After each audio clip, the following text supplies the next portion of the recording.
Hello people, welcome back to my channel. आज हम बात करेंगे पॉलिटिकल साइंस के थर्ड चैप्टर की, दैट इज पॉलिटिकल पार्टीज। हमारे इंडिया में पॉलिटिकल पार्टीज जितनी हैं उनके बारे में हम थोड़ा सा डिटेल देखेंगे। खास करके नेशनल पार्टीज के बारे में थोड़ा सा जानेंगे एंड कुछ रीजनल पार्टीज की इंफॉर्मेशन जानेंगे।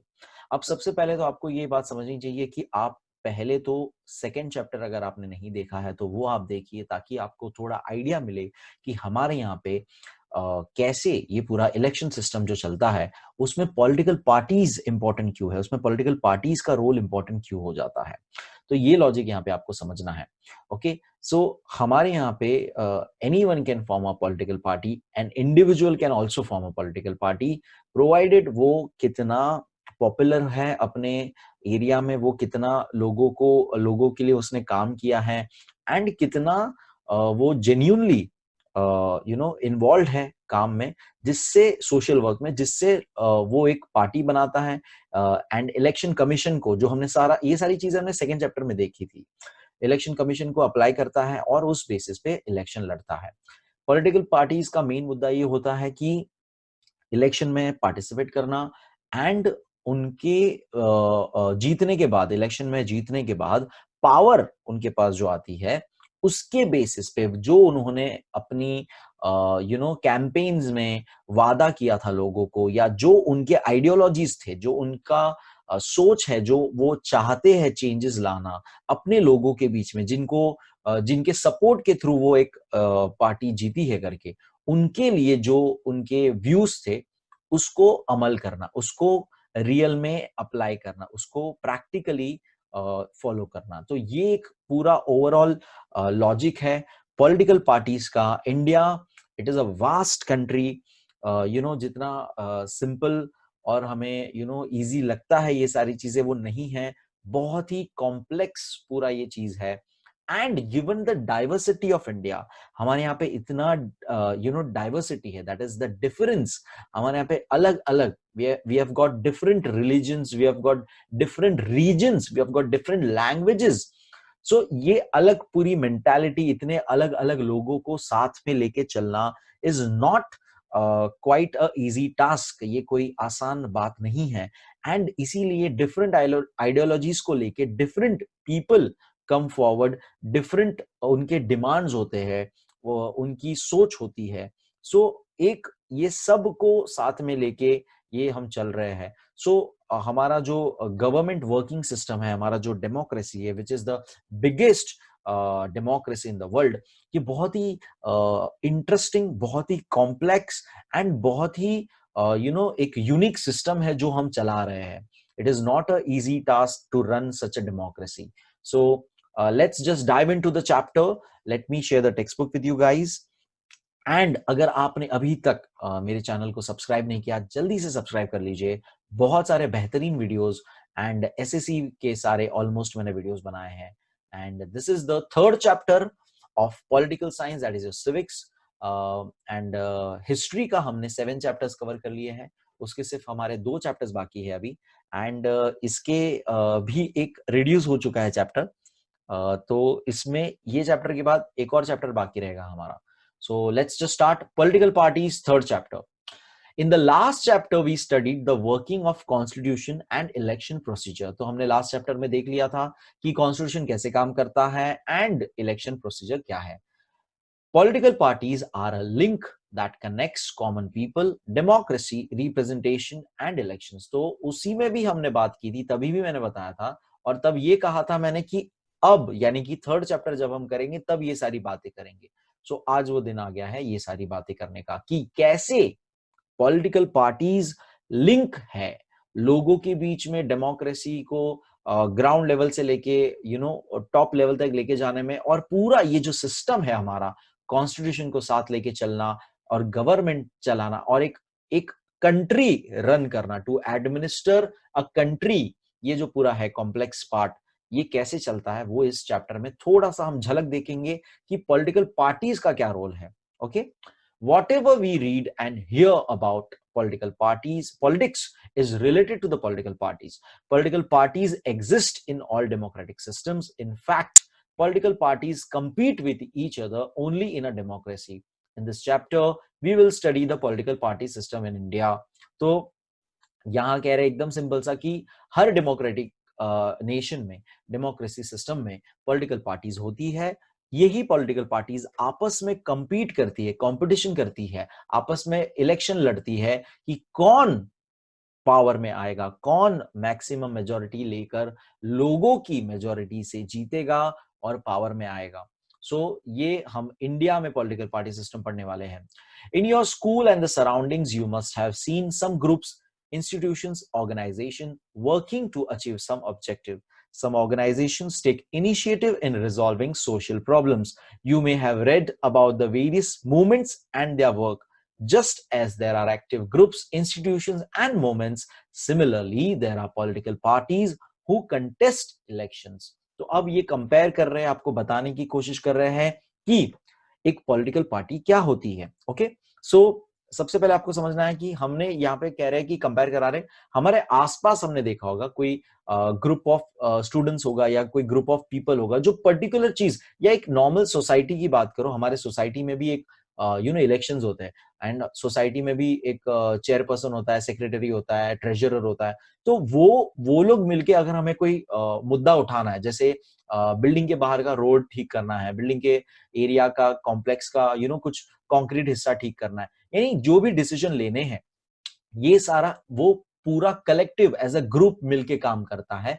सबका मोटो एक ही होता है, सबका गोल एक होता है कि सोसाइटी अच्छी तरह से चले, सोसाइटी को कोई दिक्कत ना हो।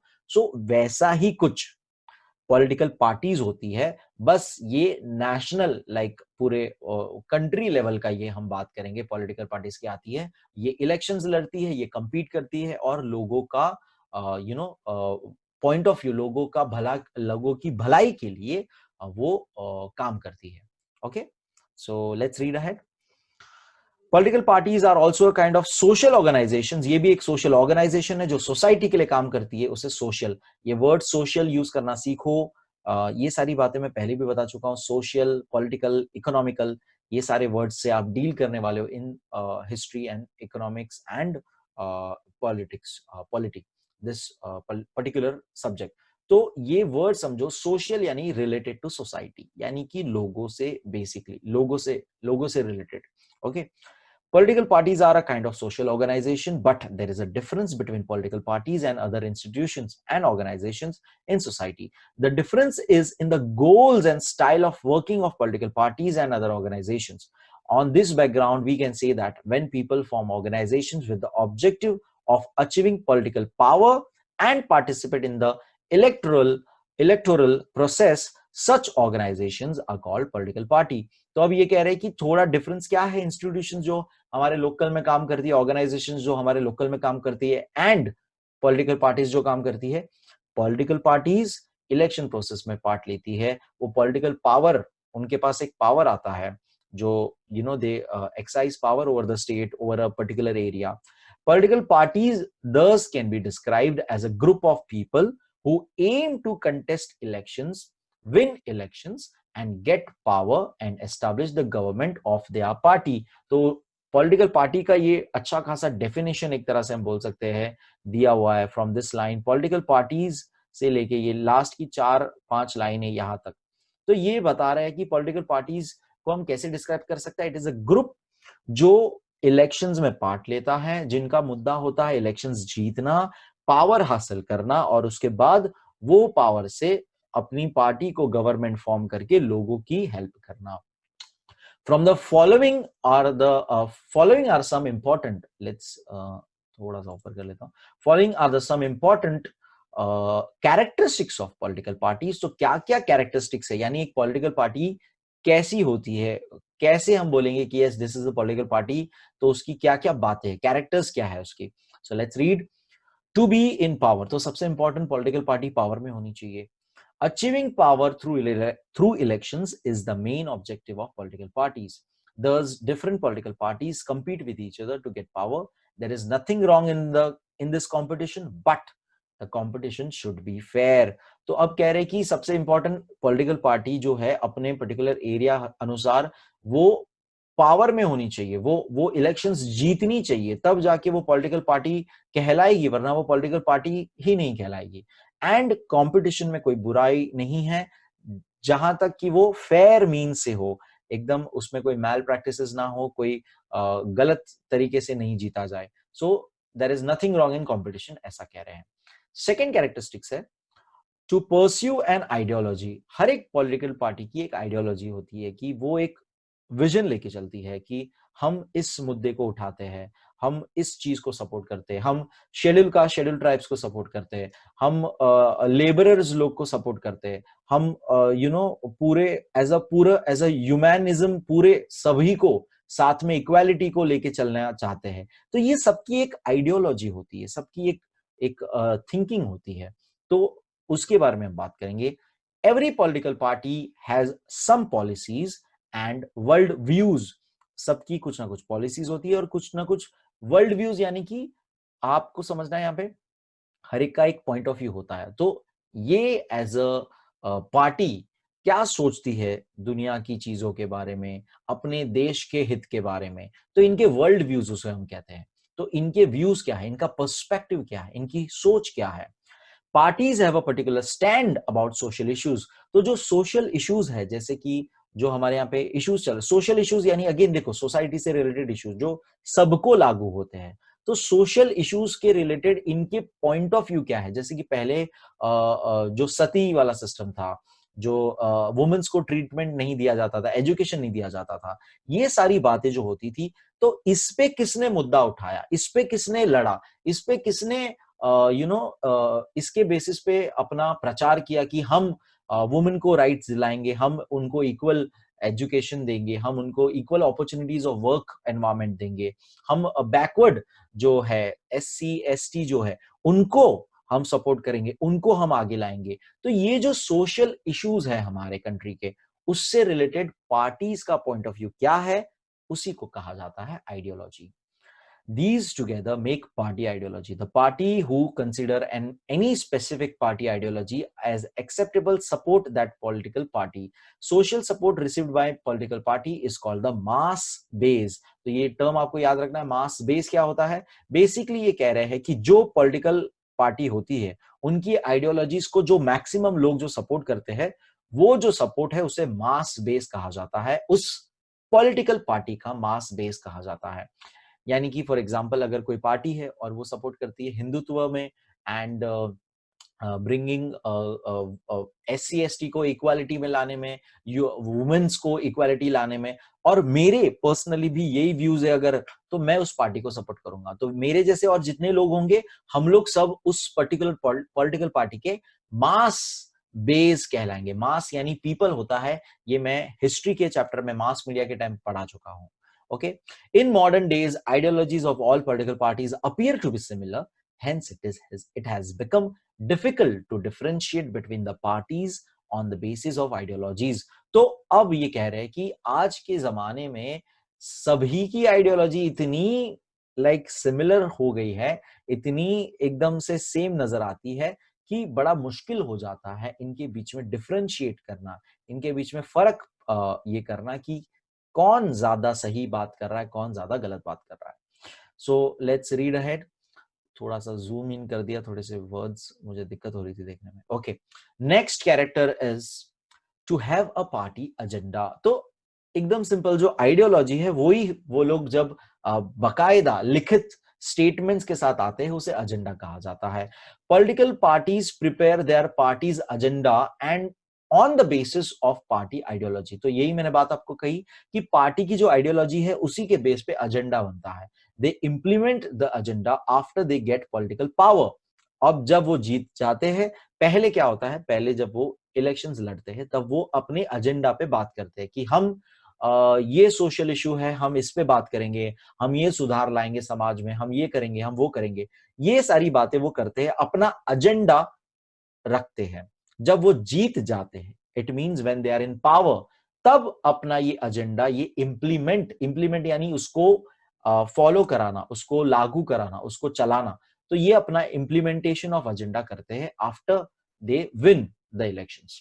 Even if they do not get political power, जब अगर समझो जीत नहीं पाए, political parties try to get support of people on the basis of this agenda. तो भले पावर में तब जीते ना जीते वो बात की बात है, इसी के बेसिस पे, एजेंडा के बेसिस पे ही लोगों से वो सपोर्ट गैदर करते हैं। तो ये बात मैंने आपको ऑलरेडी समझा दी, बहुत सिंपल सा।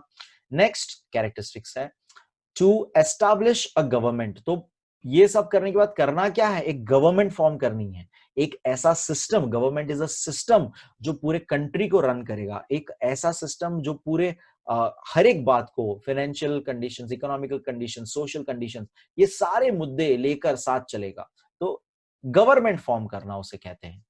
Political parties establish the government and govern the nation. इसको क्या कहा जाता है, टू गवर्न द नेशन, एक नेशन चलाना। The political party which gets majority in elections forms the government. The parties which do not get majority act as opposition parties. तो एकदम simple सा, जो मेजॉरिटी जीतता है डेमोक्रेसी, वो गवर्नमेंट फॉर्म करता है, उसकी गवर्नमेंट, वो पर्टिकुलर पार्टी की गवर्नमेंट फॉर्म होती है, ऐसा हम कहते हैं।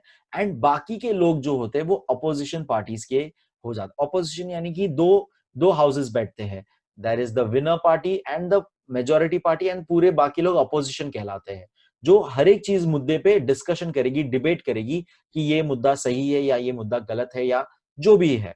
So for example current majority में भाजपा है, BJP is the majority party, and बाकी जितने हो गए, कांग्रेस वाले हो गए और दूसरे जो पार्टीज हो गए, वो सारे ऑपोजिशन में बैठते। ऑपोजिशन लीडर, आपने ये न्यूज हेडलाइन पढ़ी होगी कि ऑपोजिशन लीडर के फलाना फलाना आदमी ने ये कर दिया। अभी रिसेंटली हुआ था बैंगलोर में, अभी कांग्रेस के किसी एमएलए के किसी रिलेटिव ने एक कमेंट कर दिया, रिलीजियस कमेंट कर दिया, बहुत ही बुरा, जिससे रायोट्स हो गए पूरे बैंगलोर में, एंड इमरजेंसी डिक्लेयर हुई वहां पे थोड़े टाइम के लिए, एंड कर्फ्यू, इमरजेंसी यानी कर्फ्यू डिक्लेयर हुआ वहां पे, एंड बहुत दिक्कत, 5 आवर्स, करीब 5 आवर्स तक रायोट्स चले, प्रॉपर्टी डिस्ट्रॉय हुई, पुलिस स्टेशंस डिस्ट्रॉय किए गए, पुलिसमैन को हार्म किया गया। तो ये सब गलत, एक तरह से राइट्स वगैरह बहुत ही गलत इशू है, ये तो पूरा अलग इशू हो जाएगा अगर इस पे हम बात करें। बट द थिंग इज, ये आपने हेडलाइंस वगैरह पढ़ी होगी, political party leader, opposition leader ने ये किया, या करंट जो पावर में है उस लीडर ने ये किया। तो ये सारी चीजें क्या है, मेजॉरिटी एक जन बैठता है, सामने जो सब लोग जो होते हैं ऑपोजिट, ऑपोजिशन उसे कहते हैं। ओके, सो आगे पढ़ेंगे। To act as a link between the government and the people, political parties work as a link between the government and the people. तो ये क्या कह रहे हैं कि गवर्नमेंट और लोगों के बीच का ये लिंक पॉलिटिकल पार्टी होती है। जो लीडर्स आते हैं, जो जब वो वोट्स के लिए आते हैं या अपने रैलीज में जब आते हैं, वो लोगों से कैसे बात करते हैं, वो क्या कहते हैं कि हमें आप वोट दीजिए, हम आपका मुद्दा गवर्नमेंट तक लेके जाएंगे, हम आपका मुद्दा नेशनल लेवल तक लेके जाएंगे, स्टेट लेवल तक लेके जाएंगे, और आपको अपना हक दिलाएंगे, आपको अपना जो प्रॉब्लम्स है वो सॉल्व करेंगे। तो ये लिंक हो गया लोगों के बीच का, और गवर्नमेंट जो मेन सिस्टम जो बन चुकी है उसके बीच का लिंक होता है political party. Political parties communicate the demands and complaints of the people to the government. The government tries to get support of the people for its policies and programs through political parties. तो मैंने just आपको यही बात बोली कि लोगों से उनकी डिमांड, उनकी कंप्लेंट सुनती है और कहती है कि हम ये मुद्दा गवर्नमेंट तक लेके जाएंगे और आपको अपना हक दिलाएंगे। फिर दिया है, what do you understand by the following news in the newspaper? Opposition parties held a meeting in Mumbai to resist the ruling party will take up the issue of farmers. Will take up. तो ये headline एक दी गई है आपको, इससे आपको क्या समझ में आता है? तो एकदम सिंपल सा हेडलाइन है, ये कह रहा है कि ऑपोजिशन, देखो मैंने अभी आपको बात की थी कि आपने कहीं पढ़ा होगा न्यूज वगैरह में। सो ऑपोजिशन पार्टीज ने रूलिंग पार्टी मतलब जो मेजोरिटी है, रूलिंग पार्टी के खिलाफ एक मीटिंग मुंबई में की है और क्वेश्चन पूछा है, क्या ये इशू ऑफ फार्मर्स को लेंगे? या इसका मतलब कहीं ना कहीं रूलिंग पार्टी ने फार्मर्स का इशू नहीं एड्रेस किया है, एंड इसीलिए ऑपोजिशन पार्टीज ने मुंबई में मीटिंग की है। तो ये एक हेडलाइन से हमें ये समझ में आता है। तो ये आपको एक बेसिकली क्वेश्चन है कि आपको क्या समझ में आता है इस हेडलाइन से।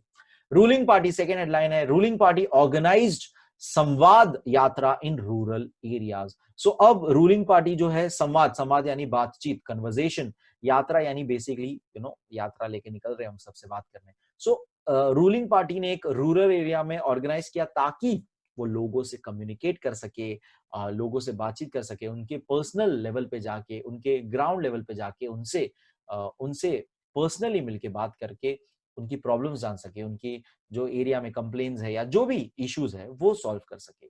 सो दैट इज संवाद यात्रा। ये सब वो क्यों करती है? For getting to know the problems at ground level and also to get popularise कि ये पार्टी इतना कर रही है। So we people get aware of it and इसकी जब न्यूज आएगी तो लोग जानेंगे और लोग समझेंगे कि ये पार्टी कितना अपनी बातें रख रही है, कितना एक्चुअल में काम कर रही है। ओके फिर ये येलो बॉक्स दिया कि imagine you are a opposition leader और आपने देखा कि रूलिंग पार्टी ने फील्ड ऑफ हेल्थ में काम नहीं किया है तो आप क्या करेंगे? तो आप ये थोड़ा खुद इमेजिनेशन करिए कि एज अ ऑपोजिशन लीडर आप क्या कर सकते हो। ओके तो लीडर के पास बहुत सारे opposition leader it means you are sitting in Lok Sabha and Rajya Sabha with them. तो आप कैसे वो मुद्दा रखोगे? तो आपको वो थोड़ा सा आप सोचिए, थोड़ा सा रिसर्च भी करिए और आप चाहे तो कमेंट में आंसर इसका दे सकते हैं। Think and Right, Mahatma Gandhi, Vinoba Bhave, Jayaprakash Narayan put forth the idea of party-less democracy. What has to be done to bring such democracy in modern times? तो ये एक ओके पार्टीलेस डेमोक्रेसी सबसे पहले क्या होता है? हमारा आज का पहली बात तो टॉपिक पूरा है पार्टीज का, पॉलिटिकल पार्टीज का, लेकिन there is a concept called partyless democracy. ये पहली बात तो ये कंसेप्ट जो है ये M.N. Roy that is Mahavendra Roy करके एक एक्टिविस्ट थे, उन्होंने ये कंसेप्ट रखा था कि इनका ये पहली बात मुद्दा था।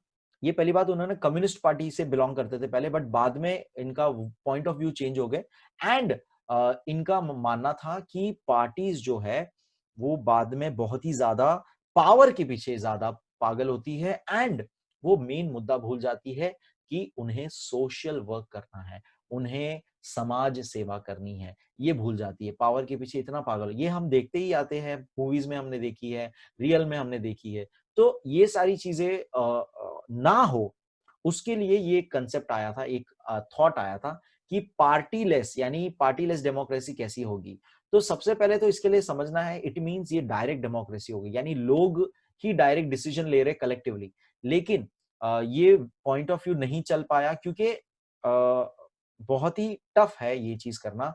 सबसे इंपॉर्टेंट इसके लिए है लोग हमारे यहाँ पे लिटरेट होने चाहिए, लोगों में इतनी समझ होनी चाहिए, लोगों में इतना रैशनल, हम देखो इस पर्टिकुलर हिस्ट्री टॉपिक में या हिस्ट्री में ये इनफैक्ट स्टार्टिंग में हमने बात किया था, साइंटिफिक आउटलुक, रैशनल थिंकिंग की बातें की थी, राइट? तो लोगों में पहली बात ये मुद्दा होना चाहिए, लोगों में ये अंडरस्टैंडिंग होनी चाहिए, उतनी मैच्योरिटी होनी चाहिए, तब जाके जब उनको हमने कोई डिसीजन लेने कहा तब वो ले पाएंगे। फॉर एग्जाम्पल अगर मैं आपको बताऊं कि कितनी रॉन्ग मेंटालिटी हो सकती है,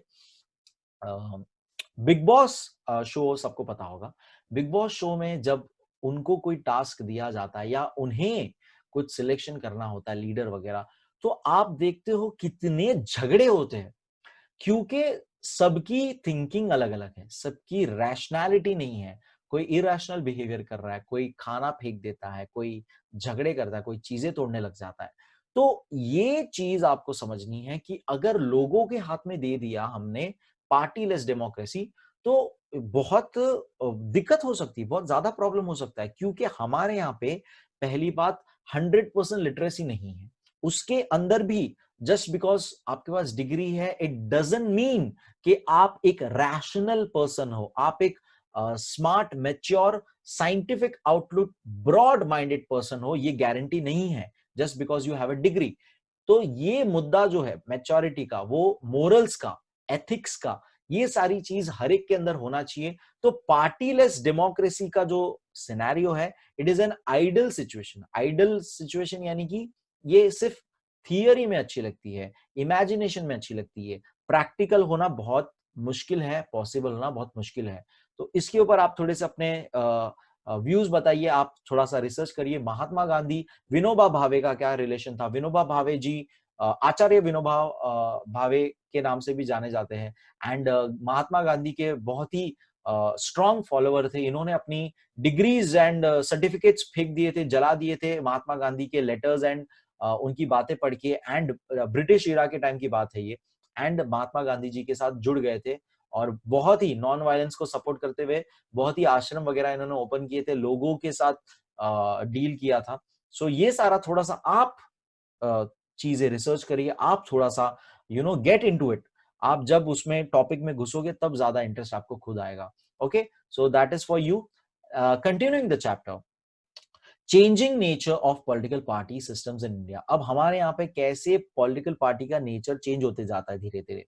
Let's read it. First point, the Congress was a strong political party in the post-independence period. Congress had a majority at center and in most of the states. Indian politics was controlled by Congress party. This era was described as era of single dominant party system. तो सबसे पहले तो यहाँ पे सबको पता है, सबसे पहला पार्टी हमारा Indian national Congress, Congress party जो फॉर्म हुआ था, तो पोस्ट इंडिपेंडेंस उन्हीं के पास पूरा पावर था एंड बहुत लंबे समय तक वो लोग ही रूल कर रहे थे। फैमिली पूरा वो रूल कर रहा था एंड ये लोग ही सब कुछ चला रहे थे। तो वो पूरा ईरा, वो जो पूरा पीरियड है, उसको सिंगल डोमिनेंट पार्टी कहा गया है, क्योंकि डोमिनेंट यानी कौन ज्यादा पावर में है, कौन ज्यादा डोमिनेंस दिखा रहा है, उसे डोमिनेंट कहते हैं। तो सिंगल पार्टी, तो ये सिंगल पार्टी सिस्टम लग रहा था, दूसरी पार्टी का कोई वजूद ही नहीं था मानो। तो ये एक चीज हो रही थी। तो आगे पढ़ेंगे, the non Congress party came together and challenged the single dominant party system in 1977। फिर क्या हुआ, जितने दूसरे पार्टीज थे कांग्रेस के अलावा, उन्होंने 1977 में चैलेंज किया सिंगल डोमिनेंट पार्टी सिस्टम को एंड इलेक्शंस या इलेक्शंस लड़े। Let's read ahead. Third, after the 1989 Lok Sabha elections, the system of one party emerging as a dominant party came to an end.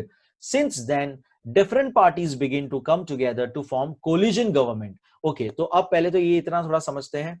पहले तो कांग्रेस थी सबसे पहले, उसके बाद बीच में बहुत सारी पार्टीज आई थी। जनता पार्टी थी पहले एंड भारतीय जनता पार्टी अलग थी, पहले जनता पार्टी थी। जनता पार्टी में से ही बाद में भारतीय जनता पार्टी आई थी। फिर अलग अलग और पार्टीज थी, कम्युनिस्ट पार्टी थी एंड कम्युनिस्ट मार्क्सिस्ट पार्टी थी। ये सब हम पढ़ेंगे अभी आगे। तो जब भी 1989 में लोकसभा इलेक्शंस हुए थे, तब भारतीय जनता पार्टी ने कोलिजन गवर्नमेंट फॉर्म किया था ना। What is this collision government? आप देख सकते हो कोलिजन गवर्नमेंट। कोलिजन गवर्नमेंट यानी कि जब कोई सिंगल पार्टी अकेले मेजॉरिटी नहीं पा सकती है, तो वो दूसरी सारी नेशनल पार्टीज और रीजनल पार्टीज के सपोर्ट से मेजॉरिटी फॉर्म करती है।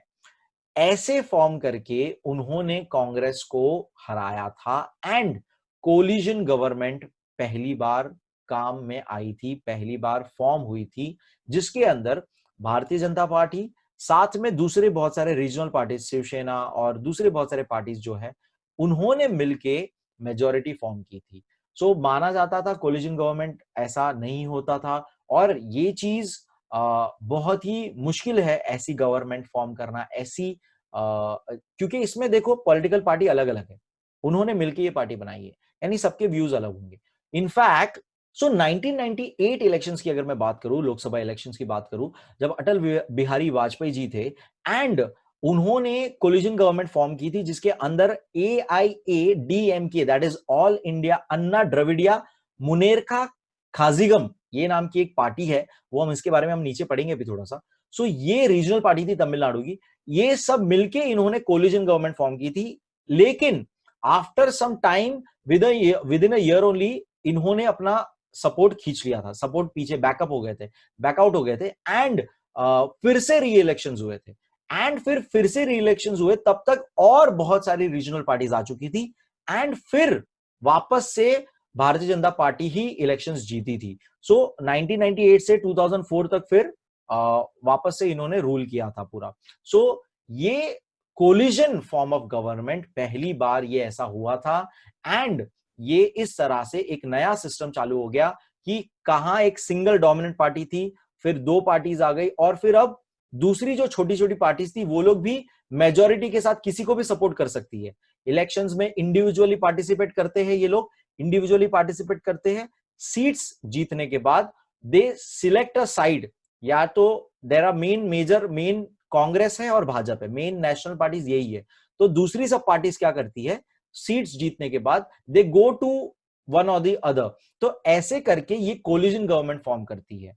तो ऐसे करके दो मेन सेक्शंस बन चुके हैं, that is UPA government and NDA government. तो ये यहां पर हम देखेंगे, आपको दिया हुआ है, देखिए डू दिस में आपको एक्टिविटी दिया है कि collision parties national democratic alliance that is NDA government and UPA that is United progressive alliance. तो सबसे पहले फॉर्म हुई थी 1998 में, एनडीए गवर्नमेंट फॉर्म हुई थी, दैट इज मेन इसकी भाजपा पार्टी है और बहुत सारी रीजनल पार्टीज इसके अंदर मर्ज्ड है, that is national democratic alliance. Alliance का मतलब ही होता है साथ में जुड़ना। तो एनडीए गवर्नमेंट, तो ये मेन दो अब हो चुके, एनडीए एंड यूपीए। बाकी सब पार्टीज ये दोनों में कहीं ना कहीं वो एक दूसरे को सपोर्ट कर लेती है, ऐसा। ओके, तो ये थोड़ा सा लॉजिक समझना है कैसे ये पूरा वर्कआउट होता है। ये एक चार्ट आप देख सकते हो जिसमें बता रहे हैं कि मैक्सिमम सीट्स जो है भाजपा की है, भाजपा के साथ दूसरे आप देख सकते हो जैसे कि UPA government and NDA government का पार्टीशंस अलग अलग गवर्नमेंट ने मिलके ये पूरा फॉर्म किया है, and this is a form of collision government. Okay, so let's read ahead. Both Bharatiya Janata Party and Congress Party made an experiment of establishing coalition government. The belief that coalition government brings instability was proved wrong by the political party system in our country. In fact, the coalition government system as it has printing mistake है यहाँ पे, in fact the coalition government system has stabilized in India. तो मैंने आपको ये बोला कि माना जाता था coalition government चलाना पॉसिबल नहीं है, लेकिन हमने ये चीज गलत प्रूफ की, एंड दोनों भारतीय Janata party and Congress, Indian national Congress, दोनों ने ही कोलिजन गवर्नमेंट फॉर्म करके यूपीए एंड एनडीए ये दोनों फॉर्म किया है, जिसमें से NDA is Bharatiya Janata Party plus many other regional parties, Shiv Sena भी आती है उसके अंदर, and many other regional parties, and UPA में Congress and many other regional parties आती है। डू यू नो में आपको अगेन दिया हुआ है one party system, two party system and multi party system क्या होता है। तो बहुत आसान, जब एक ही पार्टी का इन्फ्लुएंस लॉन्ग समय तक चलता है तो उसे हम वन पार्टी सिस्टम कहते हैं, जो स्टार्टिंग में हो रहा था हमारे यहाँ पे। टू पॉलिटिकल पार्टी सिस्टम यानी कि दो मेजर पार्टी है, उनके बीच में ही चल रहा है सब कुछ, तो टू पॉलिटिकल पार्टी। हालांकि जब बहुत सारी पार्टीज आ जाती है तो उसे मल्टी पार्टी सिस्टम कहते हैं। So that was, let's read ahead. फिर also understand the national parties and the regional parties. Okay, तो जैसे मैंने आपको कहा कि national parties and regional parties, तो national parties जो national level पे है, जो बहुत सालों से है, बहुत बड़ी पार्टी हो जाती है national party. Regional parties region के अनुसार है। तो पहले ये लॉजिक समझो कि हमारा इंडिया, मैंने स्टार्टिंग में कहा कि हम रीजन वाइड डिवाइडेड है, हमारे यहाँ पे इतनी डाइवर्सिटी है, हमारे यहाँ पे अलग अलग रीजन है, तो उस बेसिस पे रीजनल पार्टीज होती है कि कोई पर्टिकुलर मुद्दे को लेकर हम साथ चल रहे हैं। कोई कहता है कि हम लेबरर्स को सपोर्ट करने वाली पार्टी है तो हम लेबरर्स का लेके चलेंगे, तो कम्युनिस्ट पार्टी वो फॉर्म करते हैं कि कम्युनिज्म होना चाहिए। कम्युनिज्म क्या होता है? So communism is basically a political system जिसके अंदर क्या होता है कि पूरा जो स्टेट रिसोर्सेस है, जितने भी मींस ऑफ प्रोडक्शन है, ये सारी चीज as a state individually hold नहीं होना चाहिए, एज अ स्टेट होल्डिंग होना चाहिए उसके ऊपर, स्टेट कंट्रोल होना चाहिए उसके ऊपर, इक्वली डिवीजन होना चाहिए, स्टेट का उसके ऊपर कंट्रोल होना चाहिए, उसको कम्युनिज्म कहा जाता है। तो ये चीज आपको यहाँ पे थोड़ी चीजें पता होनी चाहिए। कम्युनिज्म क्या होता है, सोशलिज्म क्या होता है। सो सोशलिज्म इज बेसिकली कि पूरा सोसाइटी इक्वल है एंड सब लोग को इक्वल अपॉर्चुनिटीज मिलेगी, सबको इक्वल राइट्स मिलेंगे। तो ये सोशलिज्म का कंसेप्ट है कि equal division of powers and equal division of rights and duties. Okay, so let's read यहाँ पे कि national parties and regional parties, to get a recognisation as a national party the election commission has prescribed the following condition. तो national party बनने के लिए आपको कुछ criteria पूरा करना है। कैसे भी आप ऐसे ही उठ के नहीं बोल सकते कि मेरी पार्टी है, मैं नेशनल पार्टी हूं। उसके लिए कुछ क्राइटेरिया फुलफिल करना है। तो दो क्राइटेरिया क्या दिया है? First one, a political party should secure minimum 6% of valid votes in 4 or more states in earlier Lok Sabha or state assembly elections, and minimum 4 members should be elected in the Lok Sabha from any state or the states in the earlier elections. तो ये एकदम technical बात है, इसमें कुछ explain करने जैसा खास है नहीं, ये आपको जैसा लाइन है ऑलमोस्ट ऐसे ही याद रखना है। सिंपल बात ये बोल रहे हैं कि कम से कम जो लास्ट लोकसभा होगा उसमें 4 से ज्यादा स्टेट में 6% से ज्यादा वोट्स आपके होने चाहिए, जो आपकी पार्टी है उनके होने चाहिए, एंड 4 मेंबर कम से कम इलेक्ट होने चाहिए जो लोकसभा में उस पर्टिकुलर स्टेट से जाएंगे, रिप्रेजेंट करेंगे लोकसभा में जाके। तो ये एक क्राइटेरिया है, तब जाके ऐसा होगा। तो नेक्स्ट इलेक्शन तक आपको ईसी जो हमारा इलेक्शन कमीशन है वो नेशनल पार्टी घोषित करेगा। नेक्स्ट क्राइटेरिया है the candidate of a party to be elected for minimum 2% constituency out of total Lok Sabha constituencies and from minimum 3 states। तो दूसरा क्राइटेरिया कैसे बोला हुआ है कि हमने देखा था कॉन्स्टिट्यूएंसीज वगैरह क्या होता है इन द सेकंड चैप्टर, तो ये सब अब आपको पता होना चाहिए। तो टोटल लोकसभा की कॉन्स्टिट्यूएंसीज जितनी थी, ये नंबर आपको पता होना चाहिए। कमेंट में मुझे बताइएगा टोटल लोकसभा कॉन्स्टिट्यूएंसीज कितनी है, ये मैं बता चुका हूं सेकंड चैप्टर में। टोटल लोकसभा कॉन्स्टिट्यूएंसीज जितनी है उसमें से 2% कम से कम कॉन्स्टिट्यूएंसी का इलेक्शन का पार्ट आपकी पार्टी के कैंडिडेट्स होने चाहिए, एंड 3 स्टेट्स, कम से कम 3 स्टेट्स में से आपका फिर से कॉन्स्टिट्यूएंसी में से जीतना चाहिए पार्टी आपका, तब जाके आप नेशनल पार्टी में आओगे। सेकेंड आपको दिया है to get recognise as a regional party. तो पहले तो नेशनल पार्टी बनने से पहले रीजनल पार्टी बनना है। तो रीजनल पार्टी के लिए क्या क्राइटेरिया है? तो again 2 criterias. A political party should secure minimum 6% of valid votes in the earlier Lok Sabha or state assembly elections, and minimum 2 members should be elected in the Vidhan Sabha, that is the state assembly. So ये भी सारी चीजें, state assembly क्या है, Lok Sabha, and ये सब चीजें मैंने आपको लास्ट चैप्टर में पढ़ाई थी, तो ये अभी यहाँ पे डिस्कस नहीं होगा। आपको सिर्फ यहाँ पे डायरेक्ट समझना है कि मिनिमम 6% वोट्स उनको मिलने चाहिए, तब जाके वो रीजनल पार्टी का उनको ईसी रिकॉग्नाइजेशन देगा कि आप रीजनल पार्टी कहलाओगे अब से, ऐसा। एंड कम से कम विधानसभा में उनके 2 मेंबर्स इलेक्टेड होने चाहिए, यानी कि एमएलएज बेसिकली होने चाहिए। नेक्स्ट क्राइटेरिया क्या है? Political party should secure minimum 3% of seats out of total seats of Vidhan Sabha, state assembly और मिनिमम 3 सीट्स। तो अब ऊपर कॉन्स्टिट्यूएंसी लोकसभा कॉन्स्टिट्यूएंसी थी, यहां पर विधानसभा यानी स्टेट असेंबली की कॉन्स्टिट्यूएंसीज कितनी होती है, उसमें से 3% सीट्स इनकी होनी चाहिए, तब जाके वो पर्टिकुलर पार्टी को रीजनल पार्टी कहा जाएगा। Let us know about important political parties. तो इंपॉर्टेंट पॉलिटिकल पार्टीज के बारे में हम पढ़ने वाले हैं। नेशनल पार्टी सबसे पहले पढ़ेंगे। सबसे पहला Indian National Congress. Indian National Congress was established in 1885. At the time of its establishment, Congress was an all-comprehensive movement working for national independence. तो जब ये फॉर्म हुई थी 1885 में, ये पूरे सब लोग मिलके, इनका एक ही मुद्दा था, आजादी। इंडिपेंडेंस के लिए, इंडिपेंडेंस हासिल करने के लिए ये पहली बात इंडियन नेशनल कांग्रेस फॉर्म की गई थी, एंड ये इनका ब्रिटिश के अगेंस्ट इन लोग ने अपने पॉइंट ऑफ व्यूज रखे थे, एंड पॉलिटिक्स के हिसाब से लड़ने की कोशिश की थी, इंडिपेंडेंस लेने की कोशिश की थी। Groups with different ideologies had come together in this nationalist movement. इसके अंदर अलग अलग ग्रुप्स जो थे, सब लोग एक साथ मिलके इंडियन नेशनल कांग्रेस फॉर्म किया था। After independence, the Congress emerged as the most dominant political party. The party from the beginning follows the policy of secularism, all-round development, equal rights, welfare for minorities and disadvantageous sections of society। तो ये इनकी ideology की बात हो रही है, ये इसी पे एजेंडा बना के अपना लोगों को वो कहती है कि हमें वोट दीजिए। सो आफ्टर इंडिपेंडेंस हम ऑलरेडी जान चुके ये बात कि कांग्रेस बहुत ही ज्यादा डोमिनेटिंग पार्टी थी, सबसे major only single national party थी, एंड इनका मेन पॉलिसीज था सेक्युलरिज्म। सेक्युलरिज्म क्या होता है? यानी सब धर्म को वो लेके साथ चलती है, धर्म और काम यानी कि पॉलिसीज जो है उनकी वो बीच में नहीं आनी चाहिए, रिलीजन को मुद्दा उससे देश की प्रगति में कोई अड़चन नहीं आनी चाहिए। दैट इज सेक्युलरिज्म, जिसमें हम सारे रिलीजन को रिस्पेक्ट करते हैं, सारे रिलीजन को साथ में लेके चलते हैं।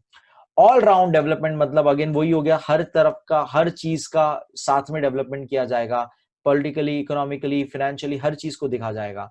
इक्वल राइट, सबको इक्वल राइट्स दिए जाएंगे। वेलफेयर ऑफ माइनॉरिटीज, इन्होंने माइनॉरिटीज और डिसएडवांटेज सेक्शन यानी कि अगेन SC ST जो होते हैं हमारे, वुमेन भी हमारे माइनॉरिटीज में आते थे तभी, मतलब उनको हम माइनॉरिटीज और डिसएडवांटेज सेक्शन ऑफ सोसाइटी मानते थे, तो उनको हम साथ में लेके चलेंगे। तो ये पूरा मुद्दा था। अकॉर्डिंगली उसी हिसाब से Congress has organised various programmes to achieve those objectives.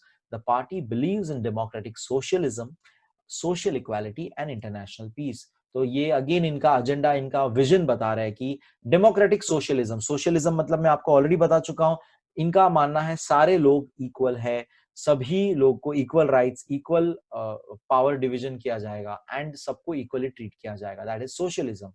Social equality वही हो गया बात पूरा। इंटरनेशनल पीस यानी कि ओवरऑल वो पीस मेंटेन करेंगे। सो नेक्स्ट हमारा है communist party of India. Second हमारा नेशनल पार्टी है communist party of India. Communist, communism से आया है ये वर्ड कम्युनिस्ट, जो कम्युनिज्म फॉलो करता है दैट इज कम्युनिस्ट कहलाता है वो। कम्युनिज्म क्या होता है, कम्युनिटी वर्ड से आता है कम्युनिज्म, यानी कि इनका मुद्दा है कि लेबरर्स एंड वर्कर्स जो है ये सब कलेक्टिवली रिसोर्सेज ओन करने चाहिए। Power should not be in the hands of individuals, it should be in the hands of community, it should be equally divided among the community. तो ये पूरा concept was of communism. Okay, this party based on the communist ideology was established in 1925. 1925 में ये establish की गई थी and ये it is an old party, बहुत ही पुरानी party. This party works for welfare of laborers and workers. इनका symbol देख के आप समझ सकते हो कि ये workers laborers की बात करती है। द पार्टी ऑपोजिट्स कैपिटलिज्म, तो इनका मेन मुद्दा है कैपिटलिज्म को ऑपोजिट करना। कैपिटलिज्म में the power of production of resources, ये सारी चीजें कुछ सिलेक्टेड लोगों के हाथ में होती है एंड वो लोग lower labourers and weaker section of workers इनको कंट्रोल करती है, उनको कम वेजेस में काम कराती है, एक्सप्लॉइट करती है। तो ये हुआ था जब इंडस्ट्रियल रेवोल्यूशन वगैरह चल रहा था, तभी का ये कंसेप्ट आया है कम्युनिज्म का। तो दे आर अगेंस्ट कैपिटलिज्म, कि कैपिटलिज्म नहीं होना चाहिए, power should not be in the hands of private individuals. Capitalism क्या होता है, प्राइवेट इंडिविजुअल्स के हाथ में बहुत ज्यादा power, they are owning the resources, they are owning the firms and organisations जिसके अंडर लेबरर्स और वर्कर्स है, जिनको बाद में कैपिटलिस्ट वाले रूल कर सकते हैं, दबा सकते हैं, ऑप्रेस कर सकते हैं। तो ये communist party was against capitalism. The party leadership develop differences, अब इनके बीच में डिफरेंस आने लग गया, इनके मेंटालिटी में डिफरेंस आने लग गया। तब जाके 1962 में कम्युनिस्ट पार्टी ऑफ इंडिया ने कम्युनिस्ट, ये क्यों आया था, they were not clear they should choose communist China. आपको पता होगा China is a communist nation, okay, communist China और सोवियत यूनियन, सोवियत यूनियन यानी रशिया होता है, तो ये भी एक कम्युनिस्ट नेशन रह चुका है, सोवियत यूनियन, सो रशिया। सो ये दोनों के बीच में कौन सा फॉलो करना चाहिए, इसमें डिफरेंस आ गया था कि ये कौन सा हमें फॉलो करना चाहिए। तब जाके हमारे यहाँ की कम्युनिस्ट पार्टी स्प्लिट हो गई थी and a separate party that is communist party of India, Marxism के ऊपर बेस्ड वाज फॉर्म्ड। थर्ड हमारा है भारतीय जनता पार्टी, आज की रूलिंग पार्टी, पिछले 2 साल से इलेक्शन जीतती हुई भारतीय जनता पार्टी। हमारे इनके लीडर प्राइम मिनिस्टर हमारे नरेंद्र मोदी जी जो इनके हेड है, एंड ये पार्टी भी डायरेक्ट फॉर्म नहीं हुई थी। पहले मैंने आपको बताया जैसे जनता पार्टी एक पहले थी एंड भारतीय संघ एक पार्टी थी, भारतीय जन संघ एक पार्टी थी, उसके अंदर जनता पार्टी बाद में आगे स्प्लिट होती है और फिर बाद में भारतीय जनता पार्टी फॉर्म होती है। तो ये अब यहाँ पे हम पढ़ेंगे। भारतीय Janata party is an important party at a national level, आज की तारीख में बहुत ही इंपॉर्टेंट पार्टी हो चुकी नेशनल लेवल की। भारतीय जन संघ, देखो मैंने जो बोला था आपको 1951 में भारतीय जन संघ, जन यानी कि पीपल, भारतीय जनता, जनता का मतलब ही होता है लोग, तो लोगों की पार्टी इसका ट्रांसलेशन होता है। This party was merge with Janata party, दूसरी एक पार्टी थी जनता पार्टी, एंड एस्टैब्लिश इन 1977। तो 1977 में जनता पार्टी के साथ मर्ज हो गया। जनता पार्टी कुड नॉट सर्वाइव, आगे जाके जनता पार्टी धीरे धीरे एक तरह से खत्म ही हो गई। There was a split in the party and Bharatiya Jan Sangh, the component party of Janata Party, establish a new party in 1980। तो 1980 में यानी 3 साल बाद आपस में स्प्लिट हो गया एंड भारतीय जनता पार्टी फॉर्म हुई। The party stands for the protection of Indian culture. इनका अब आइडियोलॉजी क्या है? इंडियन कल्चर, हिंदुत्व, हिंदुइज्म, ये सारा इनका आइडियोलॉजी है। साथ ही साथ ट्रेडिशन को, हमारे ट्रेडिशंस को जिंदा रखना। इसीलिए आप देखते रहेंगे कि नरेंद्र मोदी जी हमारे ट्रेडिशन रिलेटेड कितनी बातें करते हैं, कल्चर रिलेटेड कितनी बातें प्रमोट करते हैं। Okay, the party gives importance to economic reforms. और दूसरा एक इनका मुद्दा है इकोनॉमिकल रिफॉर्म्स को बहुत ही स्ट्रांगली फॉलो करना, इकोनॉमिक रिफॉर्म्स लाना, बेटर पॉलिसीज लाना। तो अभी रिसेंटली एजुकेशन पॉलिसी भी चेंज हुई अंडर द लीडरशिप ऑफ भारतीय जनता पार्टी। सो ये सारी चीजें करना, बहुत सारे रिफॉर्म्स हमने देखे। कश्मीर, जम्मू कश्मीर इशू जो था हमारा, वहां से सेक्शन हटा दिया गया था, सो वो अब यूनियन टेरिटरी बना दिया गया। तो ये सारे रिफॉर्म्स है, ये सारे रिफॉर्म्स है जो इनका आइडियोलॉजी है, भारतीय जनता पार्टी का आइडियोलॉजी है, तो वो उस हिसाब से काम करता है। फोर्थ है हमारा कम्युनिस्ट पार्टी ऑफ इंडिया, जो स्प्लिट हुई थी, ऊपर हमने देखा था communist party of India, Marxist, उसकी बात करेंगे यहाँ पे। दिस पार्टी प्रोक्लेम्स, अब इनका क्या मानना है? सोशलिज्म, सोशलिज्म मतलब बता चुका हूं मैं, सेक्युलरिज्म, सेक्युलरिज्म भी आपको पता है, एंड डेमोक्रेसी। तो ये सारी मुद्दे, ये इनकी आइडियोलॉजीज है। The party opposes imperialism. तो दूसरा वर्ड फिर से इंपीरियलिज्म। क्या होता है? इंपीरियलिज्म इज द थिंग जिसके अंदर जो कंट्री के पास पावर है, जो कंट्री के पास ज्यादा रिसोर्सेज है, पावरफुल कंट्री है, वो अपने से वीकर कंट्री, अपने से वीकर वालों को दबाता है। ऐसे सिस्टम को इंपीरियलिज्म कहते हैं। तो ब्रिटिश ने जो हमारे साथ किया था उसे इंपीरियलिज्म ही कहा जाता है। Party's policy is to protect the interest of workers, farmers and landless labourers. तो कम्युनिस्ट पार्टी का मेन टारगेट ऑडियंस हम जैसे बोल सकते हैं, वो किन लोगों को सपोर्ट करना चाहता है ज्यादा? वर्कर, पूरा जो वर्कर कम्युनिटी है उनको, फार्मर्स जो है उनको, एंड जो लेबरर्स जिनकी खुद की कोई जमीन नहीं है उनको। नेक्स्ट हमारा पार्टी है Bahujan Samaj party. Bahujan Samaj party प्रोफेसेस the socialist ideology. देखिए सबकी ऑलमोस्ट सोशलिज्म, सोशलिस्ट आइडियोलॉजी है आज की तारीख में। That is all are equal, सबको इक्वल ट्रीटमेंट दिया जाएगा, सबको इक्वल फेयर मीन से राइट्स मिलेंगे, इक्वालिटी मिलेगी। तो ये सभी का सोशलिज्म, सोशलिस्ट आइडियोलॉजी सभी की आ चुकी है कि property will be divided equally, सबको इक्वल राइट्स मिलेंगे, अपॉर्चुनिटीज मिलेंगी, एम्प्लॉयमेंट मिलेगा। That is socialist ideology. In 1984, the party was established with the objective of protecting the interest of the majority. Now ये देखिए majority, it is written in quotes. ये majority यहाँ पे किसको बोला जा रहा है? जो एक्चुअल में माइनॉरिटी हम जिसको बोलते हैं, that is schedule caste, schedule tribes and religious minorities and other backward classes, इन सबको मिला के मेजोरिटी फॉर्म हो जाती है। तो बहुजन समाज पार्टी ने इन सबको टारगेट किया कि शेड्यूल कास्ट, शेड्यूल ट्राइब्स, ये लोगों को बोला कि हम आपको अपना हक दिलाएंगे, आपको आपका जो प्रॉब्लम्स है वो सॉल्व करेंगे, आप हमें वोट दीजिए। सो इनका ये मुद्दा था कि इनको इन्होंने बोला, एंड इनको मेजॉरिटी, इन सबको मिला के उन्होंने बोला they are the majority and इनको ये अपना हक दिलाएंगे। The party aims to give power in the hands of majority. तो इनका यही काम है, इनका यही मुद्दा है, इनका यही आइडियोलॉजी है कि मेजॉरिटी, मेजॉरिटी जब यहाँ पे वर्ड यूज हो रहा है, it mean schedule caste, schedule tribes, minorities, जो रिलीजियस माइनॉरिटीज है एंड अदर बैकवर्ड क्लासेस है, इन सबको मिला के द टर्म इज मेजॉरिटी। ठीक है, ये क्लियर होना, कंफ्यूजन नहीं होना चाहिए इसके बीच में। सो इनको पावर दिलाना। सिक्स्थ हमारा है नेशनलिस्ट कांग्रेस पार्टी। तो अगेन कांग्रेस पार्टी जो है Indian national Congress, INC, and this is NCP. तो इंडियन नेशनल कांग्रेस में से स्प्लिट हुआ था एनसीपी। तो in 1999 there was a split in the Congress party and Nationalist Congress Party was established. The party believes in the values of democracy, equality and secularism. तो इनका भी देखो वही डेमोक्रेसी, इक्वालिटी, सेक्युलरिज्म मुद्दा है। The party was in power in Maharashtra from 1999 to 2014 in collision with the Congress party. Collision मतलब फिर से कांग्रेस पार्टी के साथ ही उसने हाथ जोड़ लिए फिर से, और कोलिजन गवर्नमेंट फॉर्म की थी महाराष्ट्र में। Nationalist Congress party for a long period was also a part of coalition government led by Congress at center from 2004 to 20 14।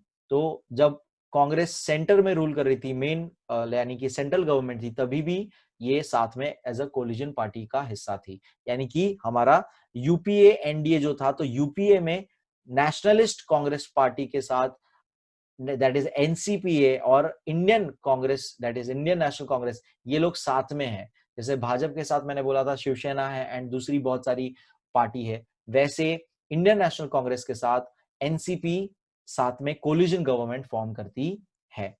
ये आप देख सकते हो सबके इन्होंने पार्टी के पर्टिकुलर पार्टीज के ये लोग ने सिंबल्स जो उनके हैं वो भी दिए हैं, तो वो भी आप थोड़ा याद रखिएगा। सेवेंथ नेक्स्ट पार्टी हमारा है Trinamool Congress. Trinamool Congress, all India Trinamool Congress party was established in 1998। Election commission gave the party recognisation as a national party. तो ये रीजनल पार्टी थी पहले, सबसे पहले तो आपको समझना है, एंड अभी जाके दैट इज 2016 में जाके इन्हें नेशनल पार्टी घोषित की गई है। तो इट मींस इन्होंने क्राइटेरिया फुलफिल किया होगा जो हमने ऊपर पढ़ा 6% वाला। सो ये 2016 में नेशनल पार्टी अब बन चुकी है। The party supports democracy, secularism, protection of interest of weaker sections of the society. तो इनका भी कुछ वही मुद्दा है। सबका आपको देखो फाउंडेशन एस्टैब्लिश कब हुई थी, इनके आइडियोलॉजीज क्या थे, ये सारी चीजें आपको याद रखनी है, इससे रिलेटेड क्वेश्चन आ सकते हैं। आप इसी के बेस पे अपना पूरा नोट्स क्रिएट कीजिएगा। यहाँ पे आपको दिया हुआ है चार्ट जिसके अंदर आपको बताया हुआ है the number of seats secured by the national parties in Lok Sabha elections of 2009 and 2014। तो लास्ट दो जो इलेक्शंस हुए थे 2009 एंड 2014 के, सो इसमें सीट्स कौन कितने जीता था लोकसभा के। सो आपको अब पता होना चाहिए लोकसभा में टोटल सीट्स कितने हैं, मैं आपको बता चुका हूं ऑलरेडी। तो कमेंट में मुझे बताइएगा लोकसभा में टोटल सीट्स कितने थे। उसमें से 2009 में देखिएगा इंडियन नेशनल कांग्रेस जो 2009 में 206 सीट्स जीती थी, जबकि 2014 में भाजपा वाज द विनर, तो 44 सीट्स ही थी खाली इंडियन नेशनल कांग्रेस की। कम्युनिस्ट पार्टी ऑफ इंडिया की 4 सीट्स थी और 2014 में 1 सीट थी। भारतीय जनता पार्टी 2009 में सिर्फ 116 सीट्स जीत पाई थी, जबकि 282 सीट्स जीती थी, मेजॉरिटी सीट्स जीत लिया था उसने 2014 इलेक्शंस में under the leadership of Narendra Modi ji. Communist party of India Marxist वाला जो है वो 16 सीट्स था, 9 सीट्स जीती थी। बहुजन समाज पार्टी 21 था, एक भी सीट्स नहीं जीती थी। नेशनल कांग्रेस पार्टी 9 सीट्स था, एनसीपी का 9 सीट्स था एंड 2014 में 6 सीट्स ही जीत पाई थी। So that is just a comparison आपको दिया गया यहाँ पे। Let's move ahead. ये कुछ हेडलाइंस दिए गए हैं जो आपको बताते हैं कि पावर शिफ्ट इन तमिलनाडु, तो Shiromani Akali Dal gets clear majority. तो शिरोमणि अकाली दल ये सारे रीजनल पार्टीज की हम बात करने वाले हैं। हमने नेशनल पार्टीज की बात कर ली, अब ये रीजनल पार्टीज की बात कर रहे हैं। तो पावर शिफ्ट इन तमिलनाडु कैसे हो सकता है, अगर रीजनल पार्टीज में आपस में पावर शिफ्ट हो गया तो वो पावर शिफ्ट की बात हो रही है यहाँ पे। तो लेट्स रीड अबाउट दैट, उसी के बारे में यहाँ पे दिया हुआ है नीचे। You must be reading different news in newspapers. Through the news items, we get information about various parties existing in different states of India. तो इससे हमें पता पड़ता है, अलग अलग न्यूज से हमें पता पड़ता है कि कौन सी अलग अलग पार्टीज हमारे यहाँ पे है। Do these parties function only at state level? Some state leaders are influential at national level, while some have influence only at state level. Why it is so? तो अब ये बोल रहे हैं कि क्या ये पहली बात क्या सिर्फ स्टेट लेवल तक काम करती है, क्या इनके लीडर्स का हमने देखा है कुछ लीडर्स का नेशनल लेवल तक पहुंच है और कुछ का स्टेट तक, ऐसा क्यों? तो ये सारी चीज मैंने थोड़ा सा आपको बताया था कि कैसे हमारा इलेक्टोरल प्रोसेस में काम करता है। लेजिस्लेटिव असेंबली होती है, उसमें सिलेक्शन जो होता है वो सीएम बनता है, उसी के अंदर से सिलेक्शन होकर राज्यसभा मेंबर्स होते हैं, वो लोग जाके बैठते हैं विद सेंटर, जहां पे लोकसभा भी है और राज्यसभा भी है, there the 2 houses of the parliament. And ये पूरा सिस्टम मैंने एक्सप्लेन किया था सेकंड चैप्टर में, तो आप वो रिफर करिएगा फिर से अगर वो आपने नहीं देखा है वीडियो। सो ये यहाँ पे वही बोल रहे हैं कि स्टेट लेवल का पावर स्टेट तक ही सीमित है, ये पावर सेंटर तक सीमित नहीं है। तो ये कैसे फर्क आ रहा है इनके बीच में, नेशनल लेवल पार्टीज और रीजनल लेवल पार्टीज, इसके वजह से फर्क आ रहा है। तो रीजनल लेवल पार्टीज से बहुत ज्यादा फर्क आ जाता है कि नेशनल लेवल तक कौन जाएगा। Okay, so with the help of such questions हम आगे पढ़ते हैं। With the help of such questions we will try to get information about various regional parties in India. We will study some of the regional parties from different parts of India. In India, we find people speaking different languages, having different traditions and culture. They belong to different parts of India. We see different regions have their own language. You have already studied different geographical regions in Maharashtra. In Maharashtra, there exists geographical and cultural diversity. Maharashtra is different from Madhya Pradesh and Karnataka.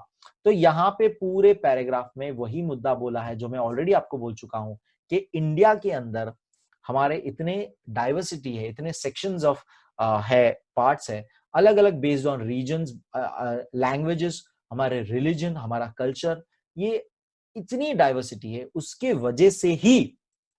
वजह से ही हमारे यहाँ पे अलग अलग regional parties generate होती है। तो वो यहाँ पे बता रहे हैं, the feeling of affinity developed about our language and region gradually turns into the identity consciousness and finally gives rise to regionalism.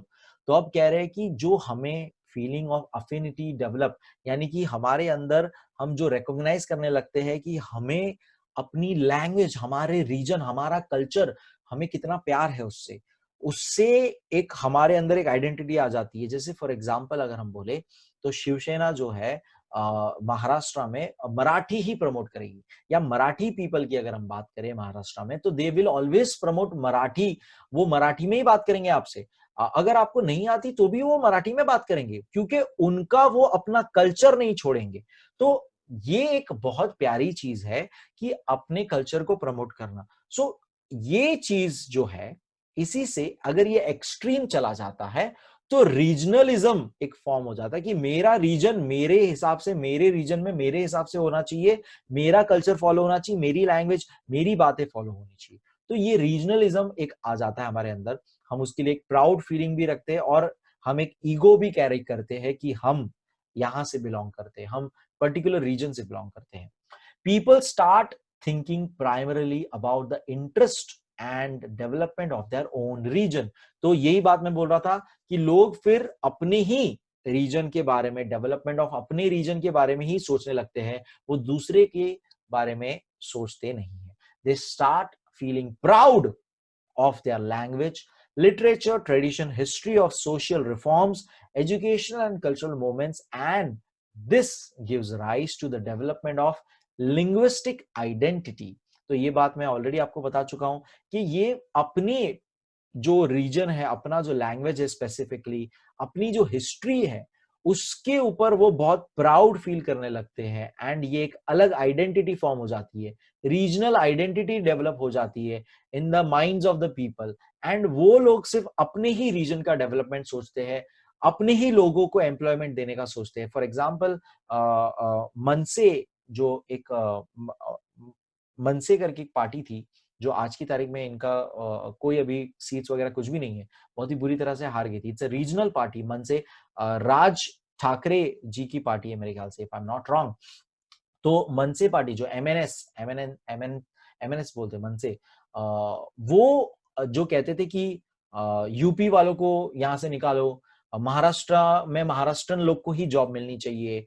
तो ये जो एक मुद्दा था बहुत सालों पहले, because of which I guess उनको लोगों ने सपोर्ट नहीं किया एंड वो नहीं जीते मेरे ख्याल से, क्योंकि इट इज नॉट इतना रीजनल नहीं होना चाहिए कि आप दूसरों को हका लो, आप दूसरों को नीचा दिखाओ, या दूसरों को आप अपॉर्चुनिटीज ना दो, क्योंकि हमारा मेन मुद्दा at a national level equality का होना चाहिए, सबको इक्वल अपॉर्चुनिटीज का होना चाहिए। ओके, तो ये चीज यहाँ पे समझनी है कि ये रीजनलिज्म फॉर्म हो रहा है लोगों के माइंड में, तो ये कहीं ना कहीं एक गलत चीज फॉर्म हो रही है। तो ये चीज से एक्चुअली रीजनल पार्टीज अब फॉर्म हो चुकी है, जिसको हम रिवर्स तो नहीं कर सकते, लेकिन हम कॉन्शियसली डिसीजन सही ले सकते हैं, अपना माइंड ब्रॉड रख सकते हैं एंड ब्रॉड माइंड और रैशनल थिंकिंग के साथ सही चीजों पे सपोर्ट, सही चीजों को वोट कर सकते हैं।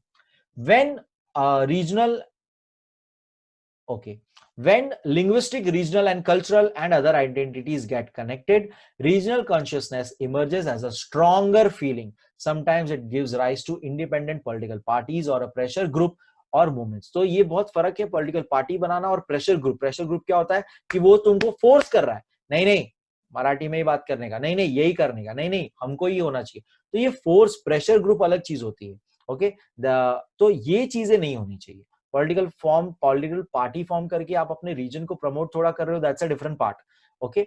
बट उसमें भी आपको आइडियोलॉजीज अपनी बहुत सिलेक्ट अच्छी तरह से करनी है, इक्वालिटी, सोशलिज्म, ये सारी चीजें लेके चलनी है जिसमें सभी का फायदा हो, okay. All such developments aim at the protection of the interest of the region. तो यहाँ पे पूरे इतने बात में एक ही बात बार बार बोली है कि रीजनल वाली चीज जो है वो अपने रीजन की ही बात करेगा, अपने ही एरिया की बात करेगा, वो दूसरे की रीजन की बात नहीं करेगा, दूसरे की डेवलपमेंट की बात नहीं करेगा। तो let's read about regional parties. Regional parties are those parties in the region who have proud feeling about their different identity of the region and who compete to get political power with the objective of the regional development. तो party वो होती है जो political party वो होती है जो political power लेना चाहती है और अपने ही रीजन का डेवलपमेंट करने का सोचती है, अपने ही जैसे लोगों का डेवलपमेंट करने का सोचती है। The influence of regional parties is limited to a particular region, though they play a significant role at regional level. They influence national politics as well. तो ये लोग ने कहा कि हालांकि मैंने बोला था जैसे ये लोग का स्टेट जहां पे है वहीं तक पावर है, तो इनका पावर रीजनल लेवल तक का ही है, लेकिन ये बहुत इंपॉर्टेंट रोल प्ले करते हैं नेशनल पॉलिटिक्स के लिए, क्योंकि यहां से जो सिलेक्ट होगा वो नेशनल के यहाँ पे रिप्रेजेंटेटिव बन के जाएगा। तो ये बहुत इंपॉर्टेंट हो जाता है कि ग्राउंड लेवल पे रीजनल पार्टीज कौन जीतता है, ओके।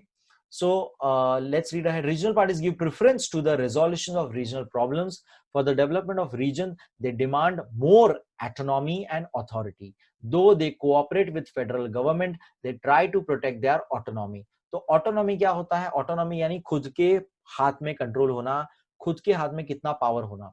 तो रीजनल प्रॉब्लम्स को ही ये सॉल्व करते हैं और ये हालांकि फेडरल गवर्नमेंट यानी सेंट्रल गवर्नमेंट के साथ काम तो करते हैं, लेकिन इन्हें अपना खुद का पावर बहुत पसंद होता है, खुद का पावर बहुत प्यारा होता है। ये अपनी ऑटोनॉमी और अपनी अथॉरिटी छोड़ना नहीं चाहते हैं, उसके लिए वो लड़ती है।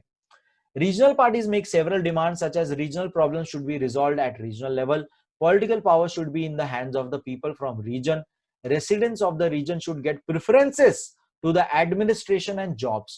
तो ये कह रहे हैं कि रीजनल पार्टीज लोग क्या क्या डिमांड रखती है कि रीजनल प्रॉब्लम्स हम लोग खुद ही सॉल्व करेंगे, रीजनल लेवल पे सॉल्व होना चाहिए, जितने यहाँ पे पॉलिटिकल पावर है वो हमारे हाथों में ही होनी चाहिए, यहाँ के लोगों को ही गवर्नमेंट जॉब्स वगैरह मिलने चाहिए, उनको प्रेफरेंस पहले दिया जाना चाहिए। तो यही सारे मुद्दे रीजनल पार्टीज लेके आती है, जो कहीं ना कहीं मेरा मानना है कि गलत है। Changing nature of regional parties in India. अब जैसे हमने changing natures of political parties देखा था ऊपर नेशनल लेवल्स की, यहां पर इनकी कैसे ये चेंज होते जा रहे हैं। तो let's read that. Regional parties came into existence in India in the post independent period. However, over the years, their nature and role has changed significantly. तो ये लोग भी आफ्टर पोस्ट इंडिपेंडेंस यहाँ पे हमारे यहाँ पे आए, अलग अलग जगह पे रीजन फॉर्म होने लग गए, स्टेट्स फॉर्म होने लग गए, फिर वो सारे अलग अलग रीजनल पार्टीज फॉर्म होने लग गए, एंड इनके अलग अलग रोल्स कैसे चेंज हुए वो हम देखेंगे। इनिशियली यानी स्टार्टिंग में regional identities gave rise to the separatist movement. Separatist movement यानी कि सेपरेट, अपने आप को सेपरेट नहीं, हम अलग है तुम लोग से, हमको अलग चाहिए, हम अपना चला लेंगे। जैसे कि पाकिस्तान जिना जो थे, उन्होंने अपना बोला कि हम मुस्लिम वहां पे मेजोरिटी है तो मैं ये पूरा अलग लेके मेरा खुद का कंट्री मेरे को चलाने का है पाकिस्तान। तो ये सेपरेटिस्ट वाली बात हो गई।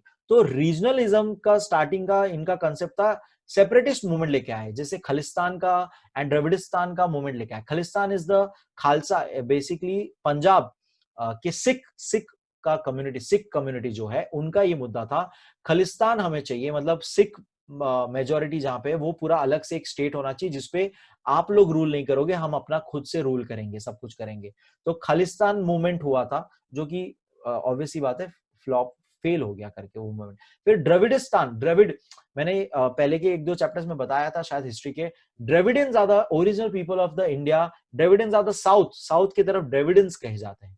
तो द्रविडिस्तान यानी कि नीचे का जो तमिलनाडु केरला ये जो है, वो लोग मिलके कह रहे थे कि ये द्रविडियंस हम लोग तुम लोग से अलग है, हमारे पे कोई रूल नहीं करेगा, हमको अपना अलग से कंट्री या स्टेट फॉर्म करके दो, हम लोग तुम्हारे अंडर नहीं आएंगे।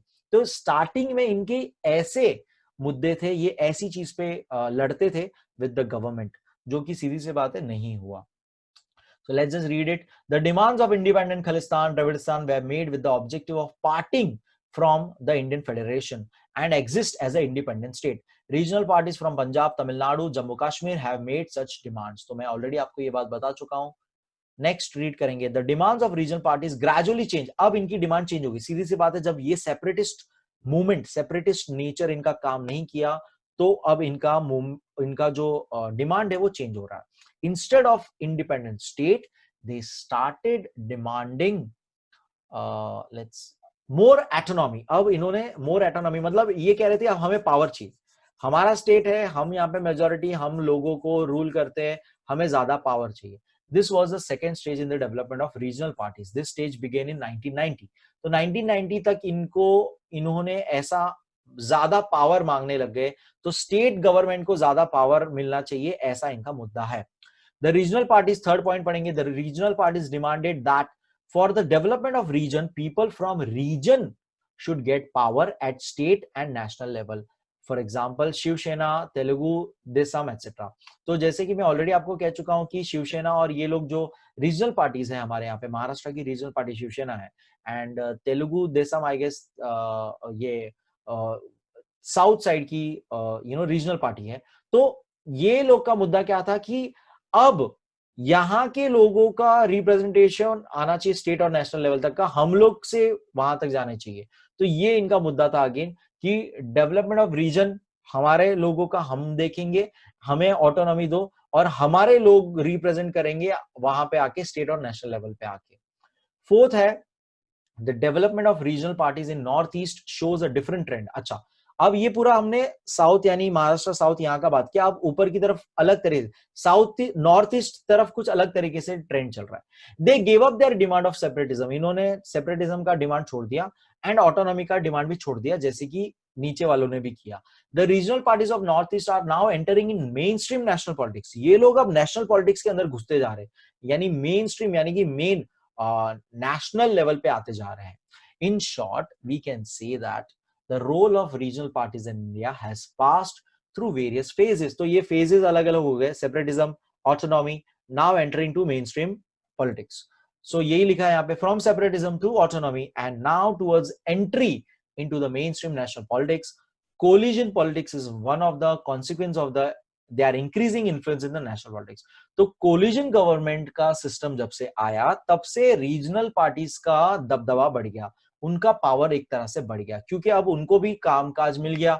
रीजनल पार्टीज अब जीतती है, वो सीट्स अगर हमको 5 सीट जीत जाती है एक पर्टिकुलर एरिया में 10 सीट से, और 5 सीट कोई पर्टिकुलर रीजनल पार्टी जीतती है, तो मेन पार्टी जो जीती थी, दैट इज मेन जो यूपीए एंड एनडीए गवर्नमेंट है, तो जो रीजनल एरिया है अगर वो पार्टी डिसाइड कर सकती है कौन सी साइड जाएगा, तो अगर वो यूपीए की साइड गई तो उनको फायदा, एनडीए के साइड चली गई तो उनको फायदा.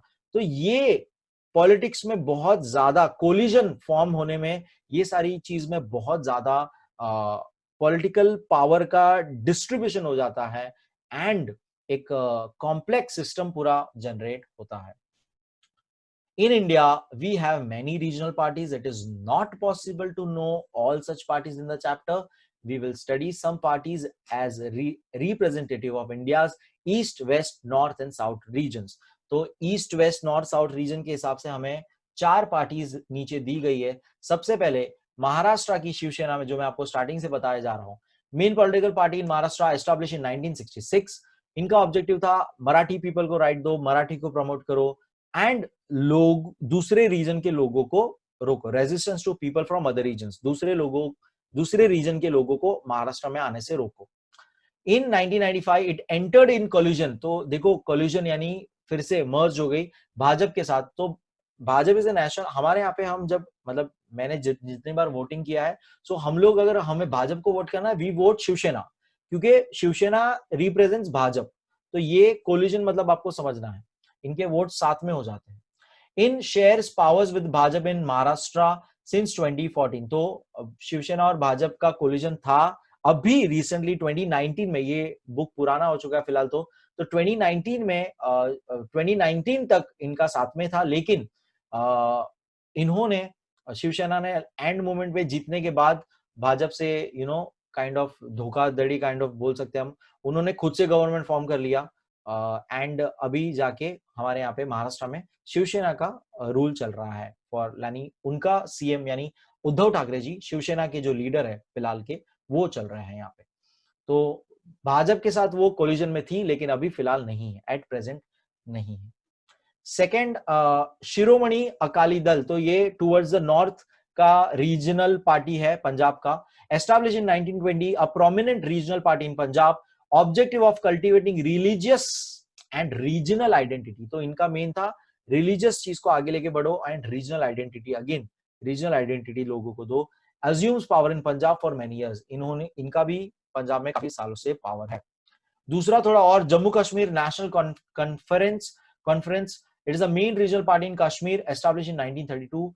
It protects the interest of Kashmiri people and protection of autonomous status. ये भी autonomous status के लिए तब से मांग कर रहा है। हालांकि अब ये कश्मीर स्टेट नहीं रहा, यूनियन टेरिटरी बन चुका है as of 2019। And east side का हमें आसाम गण परिषद, जनगण, जो हमारा जनगण होता है, गण यानी कि लोग ही होता है एक तरह से।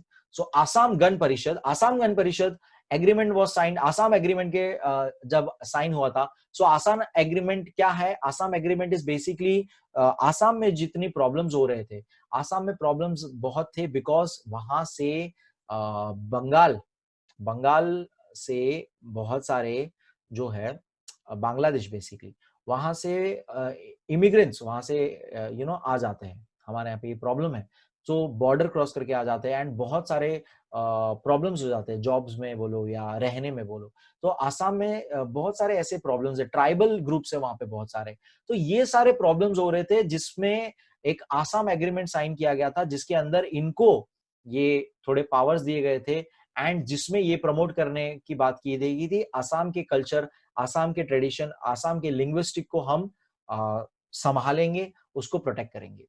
To resolve the problems of displaced people, तो डिस्प्लेस्ड पीपल मतलब वही होता है डिस्प्लेस, यानी कि इनकी घर वार नहीं है, कुछ नहीं है इनका, ये ऐसे ही आ चुके हैं, तो ये डिस्प्लेस्ड पीपल है, ये लोग माइग्रेट हो गए एक जगह से दूसरी जगह। तो आसाम में बहुत सारे ऐसे इमिग्रेंट्स घुस बैठे थे, तो इनकी प्रॉब्लम सॉल्व करो, problem and protect the unique culture and linguistic of social identity of Assam, और आसाम की आइडेंटिटी मेंटेन करो, इकोनॉमिक डेवलपमेंट ऑफ आसाम करो and assumes power in Assam for many years. तो ये भी आसाम में बहुत टाइम से पावर में है। फिर साउथ की तरफ हमें दिया द्रविड़ा मुनेत्रा कजगम। तो मैंने ऊपर आपको बोला था जो AIA, that is all India Anna Dravida Munnetra Kazhagam, जो था, जिसने भारतीय जनता पार्टी के साथ पहले वो कोलिजन में थी, लेकिन उसने अपना पावर पीछे छीन लिया था और फिर से री इलेक्शंस हुए थे इन 1999 की बात। सो जस्टिस पार्टी, ये पहले तो जस्टिस पार्टी थी, पहले नॉन ब्राह्मण मूवमेंट 1920 में, जो बाद में द्रविड़ा मुनेत्रा कजगम नाम हो गया, DMK के नाम से ये बहुत पॉपुलर है, DMK a political party. In 1944, Justice Party came to be known as Dravida Kazhagam. In 1944, a group separated from this party. अब इसमें से एक ग्रुप अलग हो गया and DMK फॉर्म हो गया. Another group separated from this. इसी में से फिर से 1972 में से अलग हो गया and All India Dravida Munnetra Kazhagam जो AIDMK फॉर्म हो गया. प्रोटेक्शन इनका क्या है मेन मुद्दा?